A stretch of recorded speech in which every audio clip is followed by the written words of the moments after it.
kota, kota kita berbakti. Horas, kota Medan, menjuah-juah, menjuah-juah.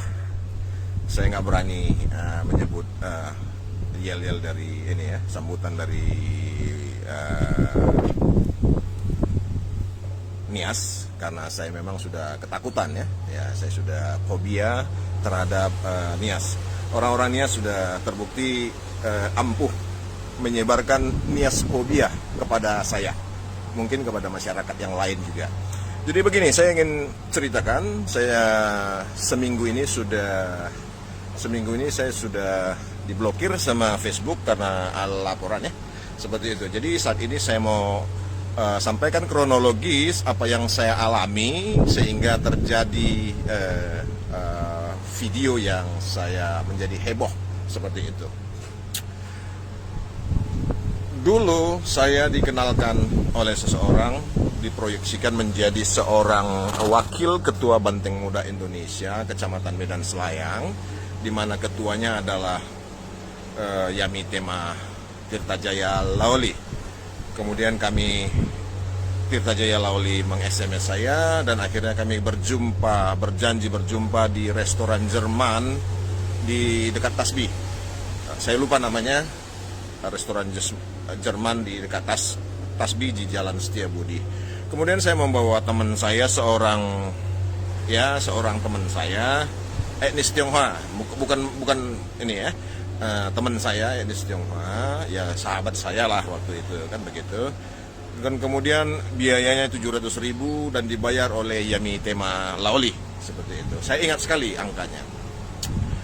Nah, saya ditraktir seperti itu, otomatis saya berpikir bagaimana membalas budi ini seorang sahabat seperti itu. Dan akhirnya saya berujar, besok-besoknya saya berujar, saya teringat itu hutang budi saya ditraktir 700.000 rupiah.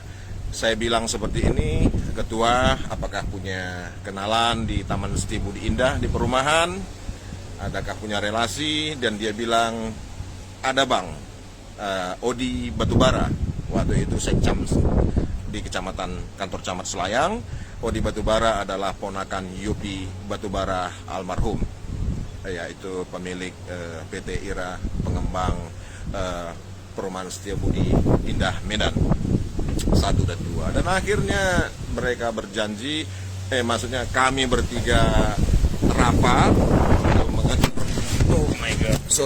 untuk mengatur segala sesuatunya. Angin kencang ya, mengatur segala sesuatunya. Dan 2014 sambil ini berlalu, saya 2014 berangkat ke Inggris di awal Desember, sekitar tanggal 2. Nah, di awal Desember sekitar 2-3 seperti itu. Dan kemudian Yami Tema Laoli ternyata memiliki kontak dengan Pak Diang Yopi Batubara dan menerima kontrak dari Yopi Batubara. Kemudian saya dipanggil oleh Yami Tema Laoli dari Inggris ini.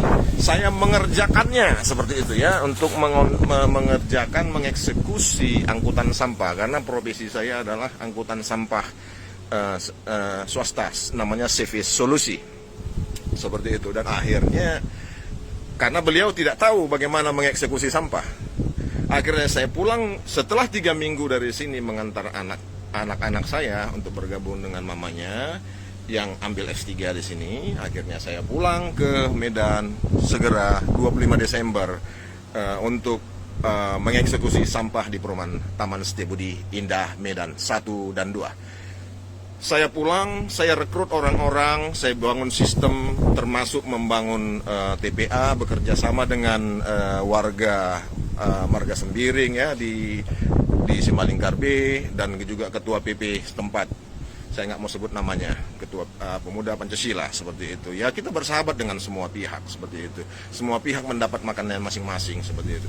Saya dan Yami Tema Laoli menandatangani kontrak 5 tahun di notaris, saya lupa, Boru Siregar di Ayahanda, Jalan Sendo atau jalan apa itu, dekat GKPA itu, Wisma Angkola seperti itu. Jadi saya menandatangani 5 tahun kontrak seperti itu. Dan saya merekrut orang-orang, Saya bangun sistem saya ya otomatis beda manajemen, beda gaya dan beda cost.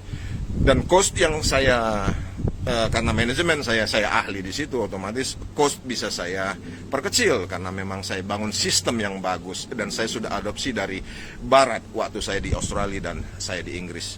Cuman 3 minggu saya pelajari tentang persampahan segera. Di Australia juga sudah 2 tahun saya pelajari. Nah akhirnya saya kembali ke Inggris setelah setahun, sekitar ya lebih kurang setahun itu saya kembali ke Inggris dan kemudian Yamite Malauli menginginkan meng-SMS, bukan meng-SMS, BBM saya bahwasanya dia bilang TPA saya tidak dipertanyakan legalitasnya seperti itu dan akhirnya ini sudah mulai kelihatan gejala sabotase seperti itu dan akhirnya saya kembali ke Medan dan akhirnya saya bilang rupanya malam-malam manajer PT Kanijaya Sentosa bernama Heri itu memanggil anggota saya malam-malam untuk tanda tangan kontrak sepihak, yaitu kontrak hanya sebulan dan sepihak karena Yamite Malauli hanya yang memegang, pihak KPT Kanijaya Sentosa saja yang memegang kopi kontrak. Dan akhirnya dibajaklah anggota saya dan keuntungan saya bukakan di sini 30 juta satu bulan. Profit saya 30 juta dan biasanya saya ini punya invoice 69 juta per bulan kepada PT Kanijaya sebelum di luar kutipan yang lain ada iuran berupa potong rumput ya, potong pohon seperti itu. Ada tagihan berbeda seperti itu. Jadi dia menginginkan. Nah, setelah anggota saya dibajak oleh PT Kanijaya Sentosa, TPA-nya itu juga yang saya bangun kerjasama dengan koordinasi dengan Marga Sembiring di Simalingkar B seperti itu. Nah, akhirnya setelah hal tersebut terjadi, saya dibajak, saya dirampasi, saya terpukul. Saya bicara dengan Tema Lauli waktu itu, waduh gimana ketua, itu cicilan mobil saya, armada saya ada satu, seperti itu. Dan dia diam saja. Kawan-kawan sekalian, saya mengaku bahwasanya tentu saya frustasi. Waktu itu frustasi, ada takut, ada frustasi karena bapaknya adalah Menteri Hukum dan HAM. Dan ya, tulangnya, pamannya tidak tahu siapa. Saya tidak mau ribut, tidak berani ribut persisnya, tidak berani ribut dan akhirnya saya berpikir kalau saya kerjakan ini saya harus bayar pengacara untuk hasil yang belum tentu hasilnya. Tapi kalau saya kembali ke Inggris minimal 1,5 juta per hari saya dapat. Akhirnya saya putuskan dengan rasa kecewa, dengan rasa berat hati, saya putuskan untuk tidak mengambil jalur hukum. Tidak mengambil jalur hukum dengan konsep mungkin bukan hukum positif yang saya tempuh, tetapi bisa saja hukum budaya, hukum adat. Saya ingin main di sosial. Hukum sosial seperti itu dan akhirnya saya mencoba untuk menulis keluhan saya di Facebook saya. Saya juga menulis, copy paste-nya ke Facebooknya Bapak Yasona Lauli. Begini lebih kurang isinya. Kepada yang terhormat, kepada siapa saja yang bisa menghubungkan saya kepada Pak Yasona Lauli, Menkumham RI, agar kami dapat membicarakan kerugian yang ditimbulkan oleh anaknya atas nama Yamitema Tirtajaya Lauli senilai 1,4 miliar rupiah dengan kira-kira 30 juta kali 48 bulan. Seperti itu lebih kurangnya, seperti itu. 1,4 miliar rupiah agar terima kasih.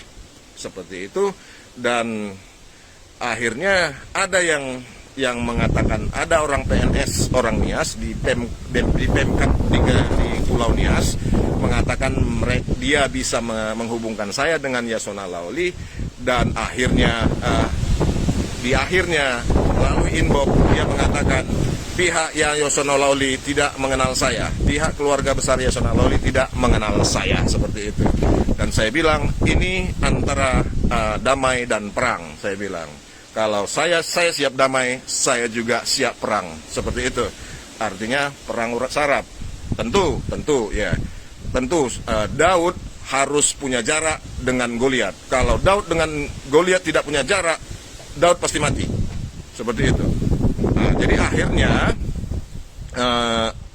akhirnya saya copy paste juga itu komen permohonan saya itu di grup Facebook Nias Selatan, grup Facebook Nias Barat, dan grup Nias lainnya, beberapa yang lainnya. Saya sampaikan keluhan itu, saya sampaikan permasalahan itu di grup Facebook Nias Selatan, Nias Barat, dan lain-lain. Dan akhirnya di grup Facebook Nias Selatan dan Barat itu saya dimaki-maki oleh orang Nias. Saya dibilang sinaga babi hanya karena itu. Ada yang bilang nenek moyang orang Batak itu monyet katanya. Dan akhirnya saya mundur dari situ. Saya mengatakan seperti ini. Saya mohon maaf. Saya dirampok ya. Saya sudah dirampok. Saya coba menggapai dengan secara sosial, secara persuasif. Saya dimaki dan nenek moyang orang Batak disebut monyet. Hanya admin grup tersebut yang berhak untuk membantah ini. Seperti itu. Hanya itu. Dan kemudian saya mengatakan seperti ini, saya mohon maaf, saya salah. Tadi saya pikir ada orang Kristen di grup ini, ternyata di grup ini tidak ada orang Kristen, yang ada hanya orang Nias. Saya minta maaf.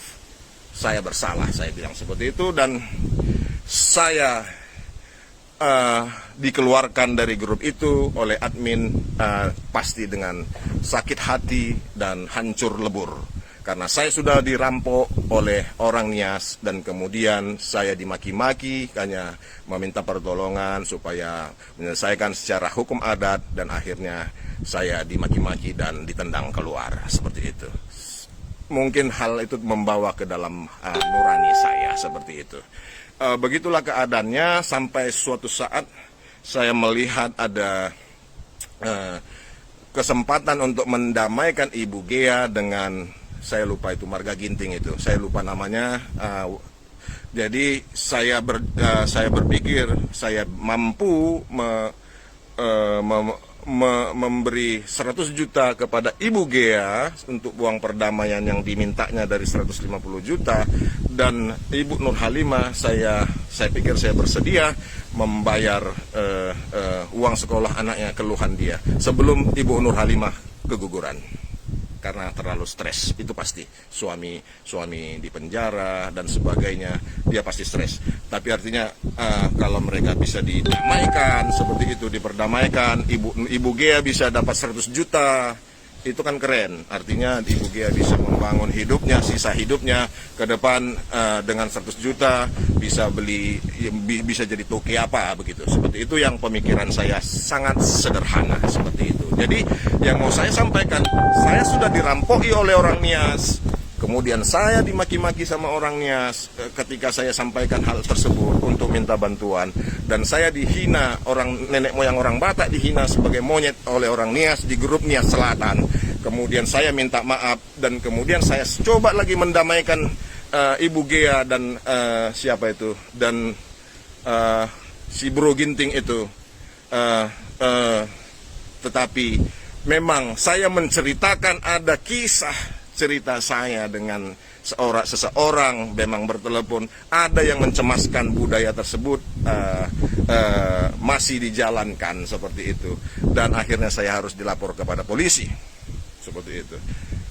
Kawan-kawan orang Medan yang budiman, Anda berhak untuk menilai segala sesuatunya secara holistik, secara komprehensif, mulai dari runtutan cerita ini. Itu kisah saya yang sebenar-benarnya terjadi. Saya tidak mau bersumpah karena saya tidak diajarkan tidak untuk bersumpah. Jika ya, katakan ya, jika tidak, katakan tidak. Jika benar, katakan benar. Jika tidak benar, katakan tidak benar. Seperti itu. Jadi yang mau saya sampaikan adalah orang-orang Nias sungguh kekompakan kalian saya salut, termasuk untuk membuat seorang Konrad Sinaga menjadi fobia Nias. Saya fobia, saya ketakutan. Saya akui kekompakan kalian membuat, saya pikir bukan saya saja, banyak orang akan fobia terhadap Nias. Karena apa? Konrad Sinaga sudah dirampok, kemudian dirampok oleh orang Nias, kemudian dia curhat di grup Nias, kemudian dia dimaki-maki, dihajar, ditendang juga dari grup itu, kemudian dia minta maaf, dia pula yang minta maaf, kemudian dilapor ke polisi. Jadi ini bukan melibatkan hanya satu orang Nias saja, saya dimaki-maki oleh grup Nias, di grup Nias Selatan, grup Nias Barat, dan sebagainya. Jadi ini bukan antara Konrad Sinaga dengan satu orang Nias, tapi kelompok Nias yang begitu besar. Luar biasa. Jadi Nias fobia akan terjadi di Kota Medan. Dan di sisi lain, hatiku memang ada ingin menginjil, mengeritisi, seperti itu. Mengeritisi, menginjil. Tapi saat ini saya mau katakan, saya kibaskan kakiku, di debu di kakiku, dan aku akan berbalik. Aku sudah selesai dengan penginjilan dengan orang Nias, dan sehingga penghukuman kepada Sodom akan lebih ringan daripada hukuman kepada kalian. Seperti itu. Jadi saya mau sampaikan bahwasanya apapun yang terjadi di depan, apakah saya dijemput oleh Bareskrim seperti yang kalian memang hebat, Yasona Lawli hebat. Dia adalah Menkumham RI yang powerful, maha kuasa di Indonesia. Yasona Lawli maha kuasa di Indonesia. Itu versi orang Nias. Saya akuin itu. Kalaupun saya dijemput dengan tangan terborgol, artinya saya sudah berjuang. Bahwasanya orang Batak bukan kaleng-kaleng, orang Medan bukan kaleng-kaleng. Orang benar tidak boleh mengkalah dengan sekelompok orang Nias yang powerful karena Yasona Lawli. Saya dizolimi, tapi kemudian kalian melaporkan saya ke polisi. Tuhan besertaku. Kalian mendatangi aku dengan kuasa Yasona Lawli yang maha hebat, Menkumham RI. Saya mendatangimu dengan kebenaran di hatiku, di otakku, di jiwaku, di ragaku. Kebenaran ku bawa untuk kuasa dari Tuhanku yang maha kuasa menghantammu dengan ali-aliku dari jauh. Seperti itu. Intinya apapun yang terjadi di depan, apakah saya harus dijemput oleh Interpol dengan tangan terborgol, saya sudah berjuang. Sudah berjuang menghadapi Nias-Nias bajingan. Nias-Nias yang merasa suci. Kalian kompak menghantami aku. Dan aku berjuang sampai aku tidak mampu lagi untuk mengatakan apapun. Aku berjuang.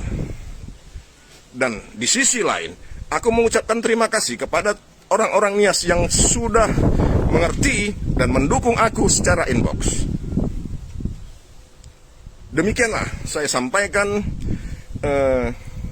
hal ini secara komprehensif tanpa teks.